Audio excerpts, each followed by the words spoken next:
100 seconds and win $100. You've probably seen a lot of these videos floating around and realized how incredibly difficult it actually is. Yeah. Very few people manage to ever win the money, and it all comes down to one main reason. The bar spins. But why does this have such a huge effect on our performance? And how do we beat this freaking thing? What?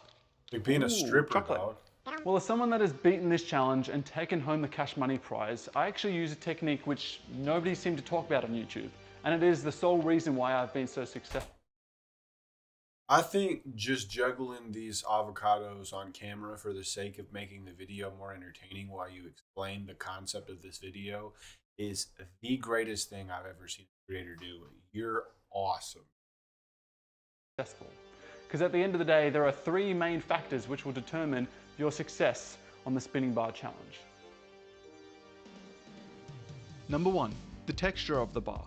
Some bars are slick, while other bars have some grit to them. So how do we counter this? Well, we make sure we use some form of chalk or alcohol-based liquid to dry out our hands. This will ensure all of the sweat and oils from previous attempts won't affect our end result. In worst case scenario, I honestly just rub my hands in some dirt on the ground.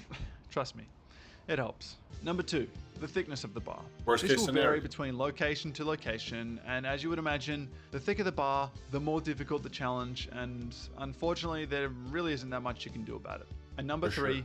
your choice of grip. This will be the biggest factor to determine whether or not you succeed at the spinning bar challenge. Now, there are 3 variations of grips that you can choose from: the overhand grip, the underhand grip, and the secret grip. Ooh, it's a secret. The only Try grip I like won't be this. doing I is bet the it's mixed grip, this. because that would be considered cheating. Dang. I'll be attempting each grip variation to discover which one is the best option. And let me tell you, there will be a very clear winner. And the last thing I'll be testing out is also incorporating a pull-up towards the second half of my hang to see if that will move the load from my forearms to my biceps and help me last a little longer. Unless you got let's jump on the weenie bar and try out the biceps first like grip. me, and it wouldn't help me last longer at all. Definitely got stronger forearms.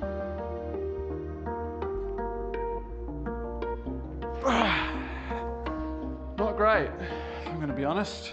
Okay, first attempt done, roughly Hard, 66, 67 seconds. Hard. Pretty far off the official 100 seconds that you need in order to win $100. Okay, Liv's gonna try now so we can get a bit of a gauge as far as different athletes doing this. Now I'll give you the option. You can take the $100 or a Charizard. Which one would you take? I'll take a Charizard.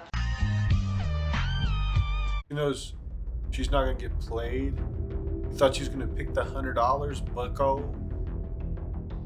Obviously a trick question. Come on.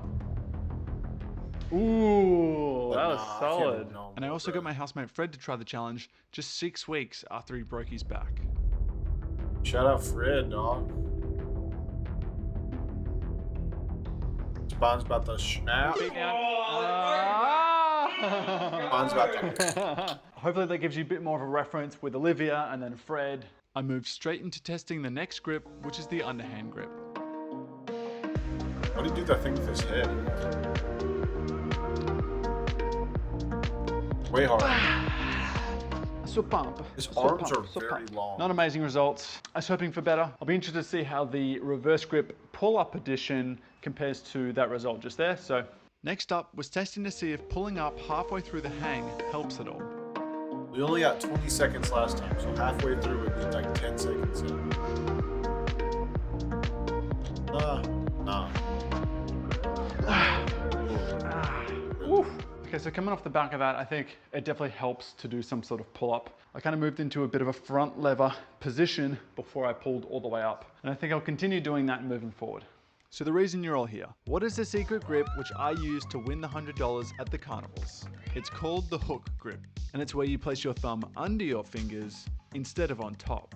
To stay Wow. on the spinning bar, we flex our forearms and force our hands over to fight the rotation of the bar. Our thumb doesn't have much power on its own, so if we press our thumb on top of our fingers, it's barely making a difference. If we imagine this bit of rope is my thumb, by placing it underneath my fingers, it now acts as a counter rotation for my fingers to hang off. My fingers want to fall this way and my thumb wants to fall the other way, so together they essentially stop the rotational force of the bar. That's crazy. Using your weight both ways. The way he edits that, where his head just kind of bobbling around, is kind of funny. Hey, look at you, big dog. That's crazy. Work.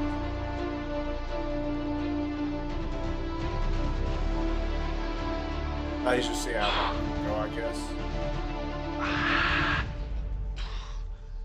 That's right. My best time went from 67 seconds to 110. That's a whopping 64% increase in performance.